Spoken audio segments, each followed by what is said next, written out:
September 15, 1916, Flares Courcelette. A new machine clatters forward in the pale light. The crew of a rhomboid tank shove levers with gloved fists, feel the hull buck as tracks bite and slip, smell hot oil, cordite, and damp earth. Ahead is a German support trench cut into the chalk, flanked by barbed wire belts. A gunner squeezes the trigger. The sponson shakes and spits. The tank noses down, climbs, then halts, hung up on the far lip, tracks spinning, engine straining. 30 seconds pass, then a minute.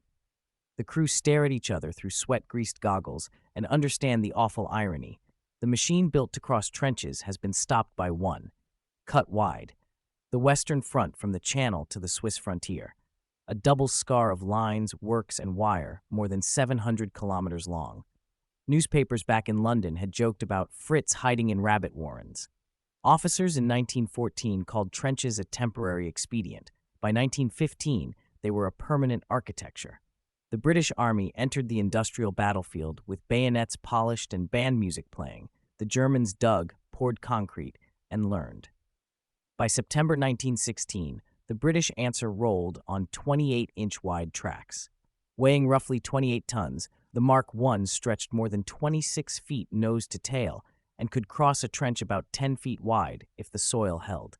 It mounted machine guns and 6-pounder guns in side sponsons, carried a crew of 8, and moved at a walking pace, 3 to 4 miles per hour on level ground, far less in shell-churned fields. Its purpose sounded simple: crush wire, silence machine guns, pull infantry forward through the killing zone. It promised motion where there had only been attrition. The promise met the ground. Of 49 tanks allotted for the Somme debut, barely 2/3 reached the start line under their own power. Many jammed gearboxes, fouled clutches, snapped steering tails, or boiled water from cork-sealed radiators. Those that arrived rolled into a defensive system the British had underestimated, and the Germans had already begun to reimagine. German trenches were not just ditches. They were tiers, a front line, a support line, a reserve line, connected by communication trenches in zigzags, armored by belts of wire, often 30 to 50 yards thick, seated with concrete machine gun posts that raked no man's land in overlapping cones. Dugouts sank 20 to 40 feet underground with timber and steel. Some had staircases, electric lights, and bunks. Behind them sat field guns sighted for direct fire on likely breakthrough routes, and farther back, batteries trained to saturate any gap with shrapnel and high explosive. Space, not just steel, made the defense strong. The British laughed until they didn't. The first hours at Flares produced scenes to boast about: a tank rolling through Morval, infantry cheering, a machine slamming over a parapet and firing down a trench, German soldiers, shocked at a shape that defied musketry, putting up hands. But by midday, the field told a harsher story. Tanks labored in shell holes like boats in heavy surf. They stalled astride trenches after tearing away revetments. They burned when field guns fired over open sights from 300 yards. The new machine added force. It did not remove friction. Why did tanks designed to defeat trenches keep stalling in them? The answer sits in the numbers in the ground. A crossing limit of roughly 10 feet worked on planed training fields. On the Somme, it met trenches grown by erosion and blast to 12 feet, 14 feet, and more. Their walls slick with rain, their edges ragged so a climbing track slid and lost bite. A machine expecting firm soil found a crust over porridge. The British Army met German trenches with courage and invention. The trenches replied with physics. By November 1916, as winter set in, another change tightened the vice. The German command, now led on the Western Front by Erich Ludendorff and Paul von Hindenburg, ordered a strategic shortening and reinforcement of the line. The result, completed by spring 1917, was a defensive zone the British would call the Hindenburg Line. It was not a single line, but a system in depth. In places, the fortified belt reached several kilometers. It featured steel-reinforced dugouts, machine gun positions with interlocking fields, and trench geometry intentionally widened or reshaped to trap tanks. Obstacles multiplied. The front was no longer a place to hold, but a space to bleed and attacker dry. The British kept learning.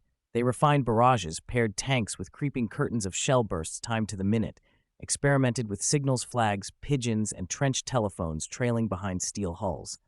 They introduced the unditching beam, a squared timber chained above the tracks, dropped beneath a bogged hull to give it a bite and lever. They added fascines, bundles of brushwood nearly 10 feet wide, bound tight and slung on the nose, to be released into trenches as makeshift bridges.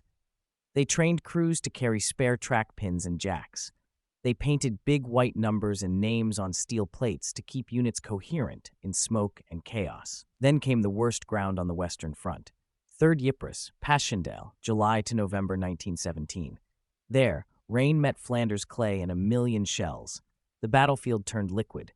Tanks had been meant to lift the British out of the mire of trench warfare. At Passchendaele, they became part of it. Speeds fell to less than a mile per hour. Machines wallowed up to their hulls and sucked down. Exhaust pipes gurgled. In places, crews died not by bullets but by drowning when tanks rolled into water-filled craters and hatches jammed. The German trenches, where they survived bombardment, were islands of cohesion in a sea of gray mud. British engineers built duckboards and roads of wire matting. Still, the tank's greatest enemy was weight against rotten ground. Mechanical endurance turned into the main arithmetic. Hours before overheating, yards before bogging, minutes before a field gun found the sound and silhouette. The British kept moving the problem. If a tank couldn't change the soil, it could change the way battles started. On November 20th, 1917, at Cambrai, they tried something else entirely. No preliminary bombardment to crater the ground. Instead, predicted fire that opened at 0 hour to smash gun batteries, massed tanks to tear wire while the earth was still firm from frost, infantry riding right behind. It worked at first. Roughly 350 fighting tanks went in on a 10-kilometer front. Wire went down in swaths. Forward trenches fell. Some tanks advanced 4 to 8 kilometers, a distance unheard of since 1914. British soldiers walked through belts of obstacles as if someone had cut a gate. The Hindenburg Line answered with depth and design. Those first trenches were only the skin. Farther back lay main lines, support lines, sunken roads turned into trench ditches, anti-tank obstacles widened to exceed the 10 to 11-foot crossing limits of the Mark IV. The fascines worked once, maybe twice. Then they were spent. Tanks that reached deeper obstacles often found ditches too wide for a second try. Crews scavenged logs, doors, beams. Some dropped their unditching beams as bridges and had nothing left if they bogged. Fuel ran low. Spares ran out. Mechanics couldn't reach machines stranded beyond gun ranges until night. German field gunners, warned by the first day, turned to direct fire. A shot through a sponson ring, a burst into thin roof armor, a lucky hit into a fuel tank. On November 30th, German stormtroopers counterattacked with infiltration tactics, using smoke, machine pistols, and light mortars to break through thinly held British salients. Gains collapsed into a bulge that could not be held without more men and more metal. When the offensive ended, the net ground still taken proved modest. The cost in worn, knocked out, or abandoned tanks was heavy. Behind the scenes, design battled design. British engineers kept the rhomboid shape. It rode over obstacles better than any other. But they stretched hulls and strengthened gearboxes to extend crossing limits.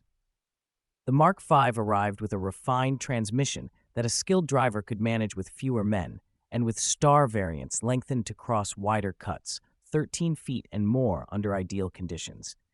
They improved armor on critical faces, altered sponson shapes, experimented with belly plates to resist mines, and refined the unditching gear. Tank companies standardized the size of their fascines to match expected trench widths. They created bridging tanks towing sleds of heavy beams. They worked, detail by detail, to erase the phrase, "stalled in place." The Germans engineered the opposite problem. They learned where the tank was weak and redesigned trenches to exploit those dimensions. An anti-tank ditch did not need concrete to be lethal. It needed width matched to the attacker's chassis and a soil that would collapse under track pressure. Engineers advised frontline units to cut and recut trenches to 12 or 14 feet wherever possible, to slough parapets so a tank's leading nose would undercut rather than climb, to dig so that an enemy machine would teeter with its center of mass over a void. They seeded likely approaches with field guns and improvised mines, held back squads with bundles of grenades and shaped charges improvised from stacked stick grenades, and drilled crews to wait for the engine sound, then fire at muzzle flash or vision slit.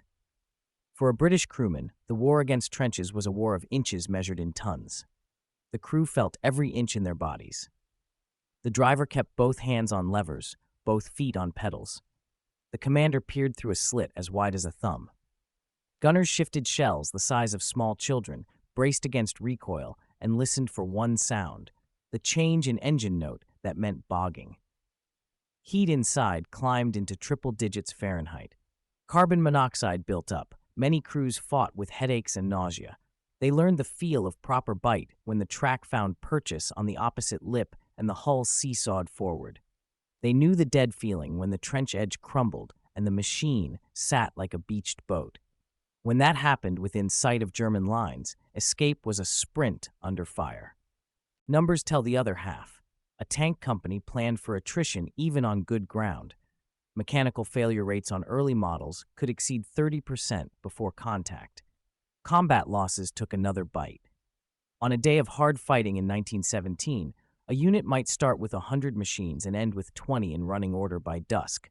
Some knocked out, some bogged, many simply overheated, derailed, or stuck in gear. On the infantry side, a battalion counting on tanks to crush wire sometimes saw none arrive. Or worse, saw a tank straddle the parapet and stay there, a stationary target that drew fire and blocked the trench, clogging the route for men trying to pass. What happened next made the pattern obvious. In 1918, the British fought with a different rhythm. They went over the top with artillery that used better meteorological data and sound ranging to crush German guns before they could rake tanks. They synchronized gas, smoke, and high explosive to strip sightlines and force gunners to move. Aircraft flew contact patrols, signaling with klaxon horns or dropping message bags so infantry commanders could call tanks forward or divert them away from impassable ground. Sappers trained to throw pre-built bridges into communication trenches, held close behind the first wave, moved with tanks rather than lagging hours behind. The tank's role narrowed and deepened. It became a wedge used where the soil, the maps, and the hour aligned. August 8, 1918, Amiens. The new doctrine showed itself. The British and their allies attacked on a 20-kilometer front with hundreds of tanks, thousands of guns, and squadrons of aircraft. There was no laughter at German trenches that morning. There was respect for them and a plan. The ground was dry. The hour was chosen to mask movement. By mid-morning, the front had moved miles east. Prisoners came back in streams, German units overwhelmed not by one weapon but by the combined pressure of many. Yet even there, the tank's limitations were clear. By afternoon, many machines were out of action. Some burned, some broke tracks. Many simply reached their mechanical endurance and stopped. Progress then depended on cavalry, lorries, and feet. The mystery reveal sits here. The British did not laugh at German trenches because they were ignorant of danger. They laughed because they believed a new machine would erase an old problem. But the German defensive system adapted faster than any single invention could. The moment tanks showed their crossing limits, trenches changed width. The moment sponsons found arcs, field guns learned angles. The moment unditching beams saved bogged hulls, obstacles multiplied. The trench was not a static obstacle. It was an intelligent boundary that learned the tank's body and reshaped itself to catch it. Return to Cambrai to see the inversion. On the first day, tanks, infantry, and gunners executed a plan that treated the ground as a partner. On later days, when machines pushed beyond mapped trenches and spent facens, they met obstacles sized to defeat them. Infantry, without the weight of steel at the point, faced machine guns that survived in rear belts and concrete islands. Tanks that tried to brute force unknown ditches ended as monuments at the lip. The early image, steel crawling over a parapet, flipped to steel hung at an angle, tracks spinning in air. From that contradiction came the thesis: trenches were not defeated by tanks, they were defeated by systems. The tank mattered. It forced wire down, silenced nests, and gave infantry a moving shield. But it only worked when artillery blinded the guns, engineers bridged the cuts, logistics fed the engines, and commanders chose ground where physics aided, not punished, the plan. Where any part lagged, trench geometry reclaimed its toll. Consider the cause and effect chain in numbers. A Mark IV's nominal crossing ability of about 10 to 11 feet meets a trench cut to 12 to 14 feet. Result: stall and abandonment. A Fasheng carried per tank solves one crossing, a second wide trench appears. Result: another stall unless bridging follows. An unditching beam rescues a bogged tank once, a minefield blows a track later. Result: immobilization under fire.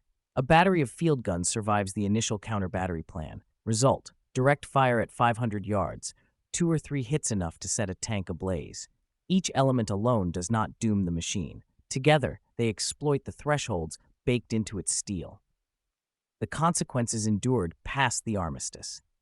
British officers like JFC Fuller drew lessons about concentration and surprise, about keeping tanks off bad ground, about treating ditches and trenches as engineering problems before they became tactical disasters.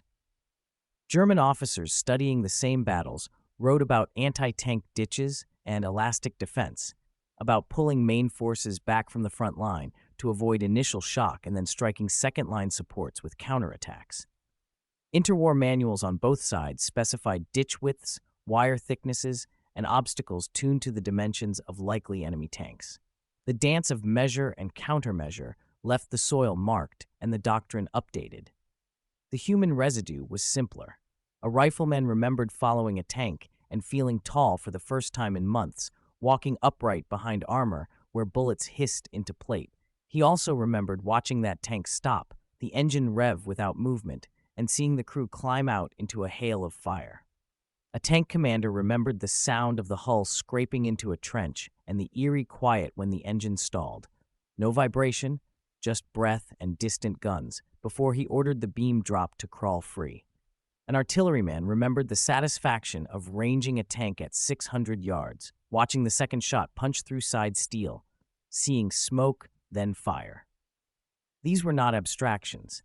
They were minutes on the clock and bodies in the trench. By October 1918, both sides knew what ditches could do to machines and what machines could do to ditches. British tanks that pushed across the old Hindenburg belts did so because sappers had cut crossings in advance, because artillery had walked their fire to the meter, because fuel and spares came forward on schedule, because weather stayed dry for a crucial morning. If any line of that chain snapped, the ground reached up again. Where it did not snap, trenches ceased being walls and turned into navigable features. Go back now to that first image near flares.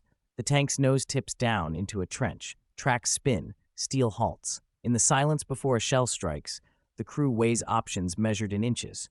Drop the beam, reverse. Try again. These are actions born of respect, not bravado. They learn that day that weight and horsepower are meaningless without width and footing. They learn that the enemy's ditch is not an accident, but a deliberate shape built against them. Then jump forward to a different morning. A Mark V's comes up to a trench wider than a townhouse. On its nose rides a bound cylinder of brush as wide as the hull. The commander waves his arm. The driver releases the fascine. It thumps into the cut and splashes mud. The tank crawls forward. Tracks compress the bundle, find the far lip, climb. Behind it, men follow at a trot, rifles at the muzzle, one hand on the tank's trail to keep direction in smoke. The trench no longer laughs back. It challenges, but the answer is ready. The British did not stop underestimating German trenches because they grew humble overnight. They stopped because the ground taught them, not through faith in a single machine, but through respect for a system, not by believing trenches were outmoded, but by treating them as engineered rivals. The machine mattered, and so did the math. 10 feet was a promise. 12 feet was a trap. The war's most important logistics were often measurements on a map. The last months confirmed the lesson. The 100 days did not erase the trench. It used it. When British units crossed belts that once seemed impassable, they did so by stacking functions: tanks, guns, sappers, signalers, lorries, horses. Each bridged a gap the others could not. The tank was still a marvel to men who had marched only as fast as their feet for years. But it was no miracle. When it tried to be, it ended nose down, tracks clawing air. In the end, the laughter stopped not with shock, but with understanding.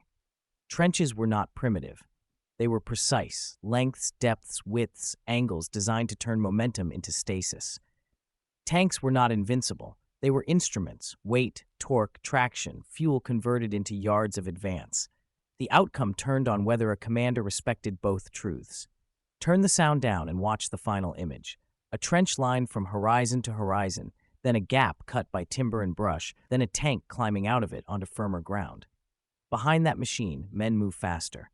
Ahead of it, guns limber up, wires go down, runners set off. The war does not end there, but the pattern does, not through contempt, but through calculation, not by brute force alone, but by engineering that met engineering.